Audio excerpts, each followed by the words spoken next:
Assalamualaikum warahmatullahi wabarakatuh. Selamat bergabung di channel kami. Jangan lupa untuk subscribe, like, share, dan komen. Assalamualaikum warahmatullahi wabarakatuh. Bagaimana kabarnya teman-teman semua? Semoga selalu dalam keadaan sehat walafiat, tidak kekurangan satu apapun. Di video kali ini kita akan memperdalam materi tentang butir-butir Pancasila ya, yang terbaru beserta contoh dan pengamalannya. Soal ini selalu keluar di setiap tes CPNS ya, mau tahun berapa, sampai yang terbaru kemarin tahun 2023 ya, itu tetap keluar. Nah, bagi teman-teman yang baru menemukan channel ini, jangan lupa untuk subscribe, like, share, dan komen. Oke, kita langsung saja di materinya, yaitu terkait dengan butir-butir Pancasila ya. Jadi ada 36 butir ya, ada 36 butir Pancasila, dan teman-teman cukup pahami saja ya, tidak perlu dihafal karena konteks pertanyaannya itu nanti berbeda, tetapi inti dan maksud tujuan pertanyaannya itu sama, yaitu diminta untuk menyelaraskan ini termasuk sila keberapa, 1, 2, 3, 4, atau yang kelima. Nah, kita langsung ke sila yang pertama, butir-butir Pancasila, sila ke-1, yaitu terkait dengan ketuhanan yang Maha Esa. Itu contoh-contohnya adalah butir yang pertama, bangsa Indonesia percaya dan takwa terhadap Tuhan yang Maha Esa. Nah, contohnya memiliki dan meyakini satu agama dengan menjalankan perintah dan menjauhi larangan sesuai norma agama yang berlaku. Jadi di sila yang pertama ini fokusnya itu adalah ketuhanan, keagamaan, keyakinan, kepercayaan. Itu fokusnya adalah di sila pertama. Jadi jika ada pertanyaan diberikan konteks tentang keagamaan, kepercayaan, keyakinan, itu pasti merujuk pada sila yang pertama. Kemudian butir yang kedua itu fokusnya di situ ya, fokusnya di ketuhanan ya. Oke, kita lanjut. Contoh ini ya, sila yang pertama ya. Jadi ada 7 butir ya untuk yang sila ke 1 ya. Nanti saya share lah di Google Drive di link deskripsi, teman-teman bisa baca terlebih dahulu.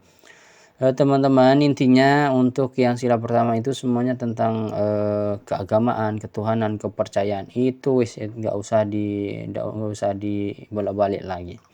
Kemudian untuk yang butir Pancasila sila kedua itu kemanusiaan yang adil dan beradab. Nah, itu sebanyak 1, 2, 3, 4, 5, 6, 7, 8, 9, 10 ya. Ada 10 butir ya, 10 butir. Nah, contohnya mengakui dan memperlakukan manusia sesuai dengan harkat dan martabatnya sebagai makhluk Tuhan yang Maha Esa.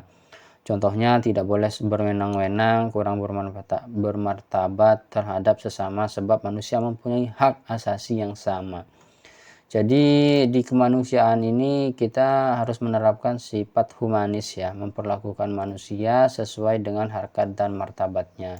Ya, contohnya tadi tidak berwenang-wenangan gitu ya.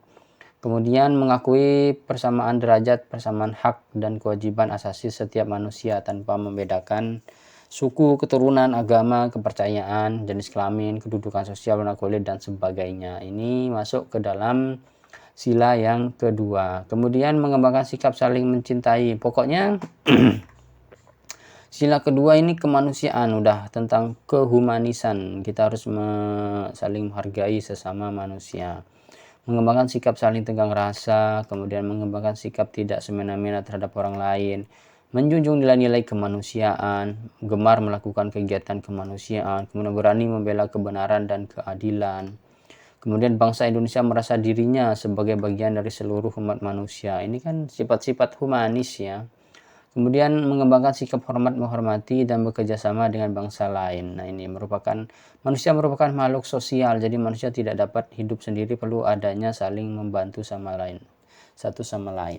Nah, itu poin-poin di sila kedua ya. Intinya adalah kehumanisan terhadap sesama manusia. Kemudian Pancasila sila ketiga yaitu terkait dengan persatuan. Nah, pokoknya kesatuan, keutuhan bangsa itu pokoknya poinnya ada di sila yang ketiga, udah nggak usah diotak-atik. Contohnya mampu menempatkan persatuan, kesatuan, serta kepentingan dan keselamatan bangsa, negara sebagai kepentingan bersama di atas kepentingan pribadi dan golongan. Kemudian sanggup dan rela berkorban untuk kepentingan negara dan bangsa apabila diperlukan. Jadi kita menumpah darah diri kita ini untuk bangsa, intinya untuk bangsa, keutuhan bangsa, persatuan bangsa, kemudian mengembangkan rasa cinta kepada tanah air, kemudian mengembangkan rasa kebanggaan, kebangsaan dan bertanah air Indonesia, kemudian memelihara ketertiban dunia yang berdasarkan kemerdekaan, perdamaian abadi dan keadilan sosial, kemudian mengembangkan persatuan Indonesia atas dasar Bhinneka Tunggal Ika. Nah, pokoknya intinya yaitu persatuan, kesatuan, keutuhan NKRI. Kemudian memajukan pergaulan demi persatuan dan kesatuan bangsa. Itu sila yang ketiga.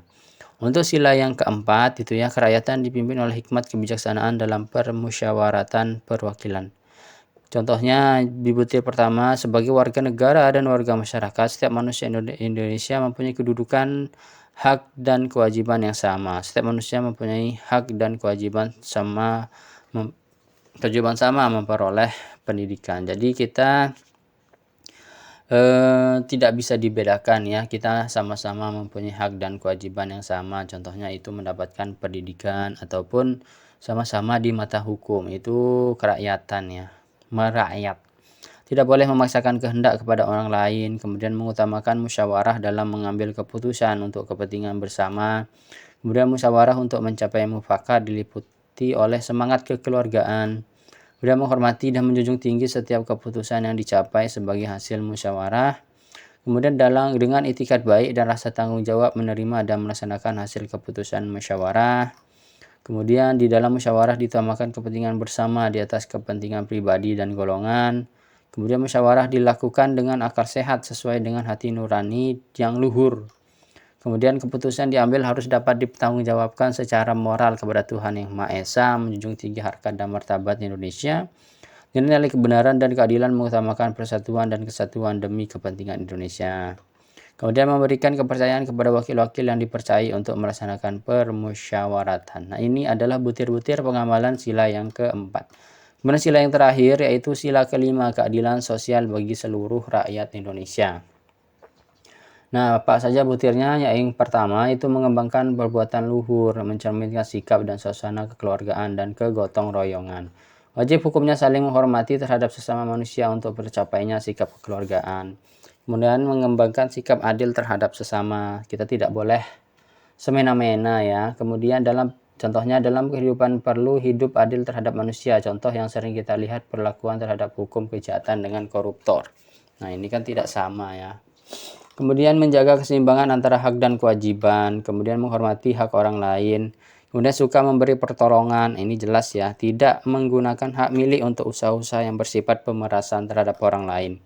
Kemudian tidak menggunakan hak milik untuk hal-hal yang bersifat pemborosan, kemudian tidak menggunakan hak milik untuk bertentangan dengan atau merugikan kepentingan umum, kemudian suka bekerja keras, suka menghargai hasil karya orang lain yang bermanfaat bagi kemajuan, suka melakukan kegiatan dalam rangka mewujudkan kemajuan yang merata dan berkeadilan sosial. Nah, itulah butir-butir pengamalan Pancasila. Sebanyak 36 butir, teman-teman silahkan kuasai, teman-teman baca lagi, nanti linknya saya sematkan di deskripsi. Mungkin itu saja ya teman-teman, kurang lebih mohon maaf. Assalamualaikum warahmatullahi wabarakatuh.